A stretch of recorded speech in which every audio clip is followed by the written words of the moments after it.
Hi, hello, and welcome to Anamika Story 1.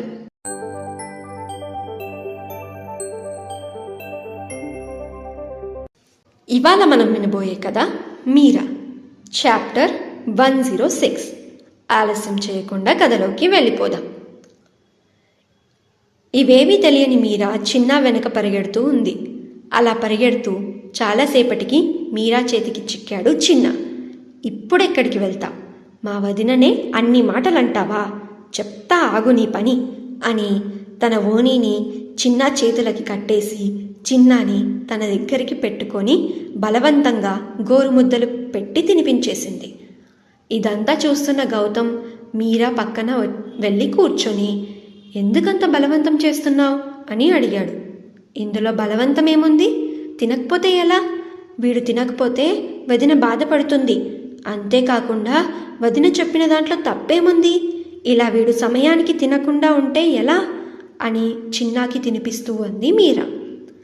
అంటే నువ్వు వీడికి మంచి జరగాలనే ఇలా కట్టేశావా? అంటే వీడి మంచి కోసమే కట్టేశావా అని అడిగాడు గౌతమ్. అవును అని అంది మీరా. కానీ ఇలా కట్టేసినందుకు వాడు నిన్ను చూసి భయపడితే అని అడిగాడు గౌతమ్. బామ్మ గౌతమ్ని గమనిస్తూ గౌతమ్ మాటల్ని జాగ్రత్తగా వింటూ ఉంది. అలాగే మీరా చేసేది కూడా చాలా జాగ్రత్తగా గమనిస్తూ ఉంది.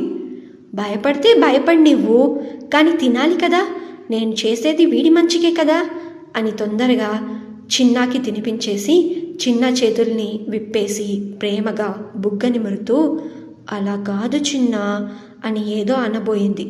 కానీ చిన్న మొహం తిప్పేసుకున్నాడు. కోపం వచ్చిందా చిన్న అని ఆప్యాయంగా అడిగింది మీరా. నేను నీతో మాట్లాడను అని మూతి ముడుచుకొని అన్నాడు చిన్న. అది కాదు చిన్న, మనము తినాలి. తినకుండా ఉంటే మనకి శక్తి ఎలా వస్తుంది చెప్పు? నాకు మా అమ్మ చెప్పింది తినకుండా ఉండకూడదంట, అది తప్పంట అని అంది మీరా చిన్నాని ప్రేమగా దగ్గరికి తీసుకొని. నువ్వు ఇలా కట్టడం నాకు నచ్చలేదు అని తల కిందికి వేసుకొని కళ్ళు మాత్రమే పైకి ఎత్తి మీరాని చూస్తూ అన్నాడు చిన్న. మరి ఏం చేయమంటావు? నువ్వు చెప్తే వినట్లేదు కదా, అందుకే అలా చేయాల్సి వచ్చింది అని అంది మీరా. నాకు అన్నం వద్దు, అందుకనే నేను చెప్తే వినట్లేదు అని మూతి చిన్నగా చేసుకొని అన్నాడు చిన్న. మీరా ఏదో ఆలోచించి, సరే ఒక పని చేద్దాం. మనం మంజు ఉంది కదా, తను నాకు చాలా రకమైన వంటకాల గురించి చెప్పింది. నేను నీకు రోజు ఒక కొత్త వంటకం చేసి పెడతా, కానీ నువ్వు అన్నం కూడా తినాలి.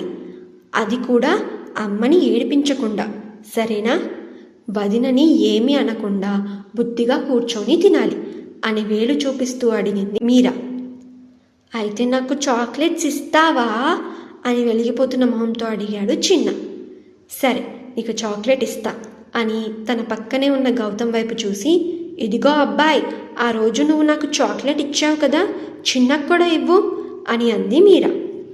గౌతమ్ తన జేబులో నుంచి చిన్న చాక్లెట్ తీసి, ఇదిగో నువ్వే ఇవ్వు అని మీరా వైపు చేయి చాచాడు. మీరా గౌతమ్ చేతిలో నుంచి చాక్లెట్ తీసుకొని, ఇందా తీసుకో, కానీ అన్నం తినాలి సరేనా అని అంది. సరే అని చాక్లెట్ తీసుకొని అన్నాడు చిన్న. ఇప్పుడు వెళ్ళు, ఇంక వెళ్ళి ఆడుకో అని చిన్నాని వదిలేసింది మీరా. మీరా అలా అనగానే తన చెంప మీద ముద్దు పెట్టి అక్కడి నుంచి పరుగున వెళ్ళిపోయాడు చిన్న. అది చూసి నవ్వుకుంది మీరా. మీరా, మావయ్య కూడా నిన్ను ఇలానే బంధించాడు కదా అని అనగానే మీరా సైలెంట్ అయిపోయి గౌతమ్ వంక చూస్తూ ఉండిపోయింది. నీకు భయం వేసిందని ఇంట్లో అరుస్తూ అలా బయట తిరుగుతూ ఉంటే మావయ్య అలా చేశారు. నువ్వంటే మావయ్యకి చాలా ఇష్టం, ఎప్పుడూ నీ మంచిని కోరుకుంటారు. మరి నువ్వంటే అంత ఇష్టం ఉన్న ఆయన నువ్వు అలా ఇంట్లోనే కాకుండా ఊళ్ళో కూడా పరిగెత్తుకుంటూ ఉంటే చూసేవాళ్ళు నిన్ను ఏం చేస్తారో, నీకేమైనా అవుతుందేమో అని నిన్ను అలా గదిలో పెట్టారు. దానికి నువ్వు మావయ్య మీద భయంతో ఉండడం ఎంతవరకు భావ్యం చెప్పు? నువ్వు చిన్న మీద ఉన్న ప్రేమతో వాడి మంచి కోరి వాడిని కట్టిపడేశావు, వాడిని తినేలా చేశావు. అలానే మావయ్య కూడా నీ మీద ప్రేమతో నువ్వు బయట అలా తిరుగుతూ ఉంటే చూసేవాళ్ళు నిన్ను ఏమైనా అంటారేమో అని నీ మీద ప్రేమతో నిన్ను గదిలో వేశారు. రెండు ఒకటే లాంటివి. కానీ నువ్వు చిన్నని అన్నం కోసం బంధించావు. మావయ్య బయట ఉండేవాళ్ళు నిన్ను ఏం చేస్తారో అన్న భయంతో బంధించారు. ఇప్పుడు చెప్పు, మావయ్య చేసింది కరెక్టా రాంగా?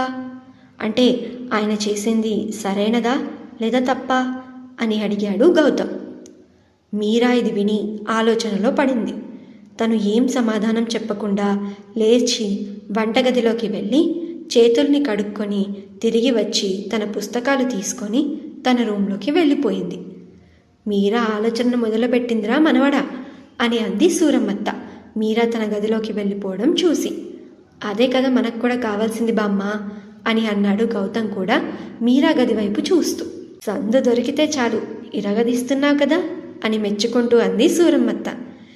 టైం లేదు కదా బామ్మ, తొందరగా మీరా మామూలుగా అయిపోతే నేను కూడా హ్యాపీగా ఇక్కడి నుంచి వెళ్ళిపోతా అని అన్నాడు గౌతమ్. అదేంటిరా అని అడిగింది ఆవిడ.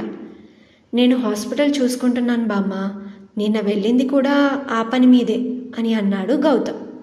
మరి గౌతమ్ మాటలు మీరా మీద ఎలాంటి ప్రభావం చూపిస్తాయంటారు? మీరా మామూలుగా మారాక గౌతమ్ వెళ్ళిపోతాడా? వైదేహికి చక్రికి హాస్పిటల్ విషయం తెలిస్తే వాళ్ళు ఎలా రియాక్ట్ అవుతారు, ఏమంటారు? తెలుసుకుందాం ముందొచ్చే అప్డేట్స్లో. వింటూనే ఉండండి ఈ స్టోరీ మీరా, మీ అనామిక స్టోరీ వరల్డ్ ఛానల్లో మీ హోస్ట్ అనామికతో. ఈ స్టోరీ మీకు నచ్చితే ఈ వీడియోకి ఒక లైక్, అలాగే ఈ వీడియోని మీ ఫ్యామిలీ అండ్ ఫ్రెండ్స్కి షేర్ చేయండి. అలాగే మరిన్ని అప్డేట్స్ కోసం నా ఛానల్ని సబ్స్క్రైబ్ చేసుకొని బెల్ ఐకాన్ కూడా క్లిక్ చేసేయండి. ఈ స్టోరీని మీరు పూర్తిగా వినాలి అనుకుంటే డిస్క్రిప్షన్లో లింక్ ఉంది, దాని మీద ప్రెస్ చేసి ఈ స్టోరీని పూర్తిగా వినేయండి. Thank you so much for listening and thank you so much for your love and support. Have a good day and bye bye.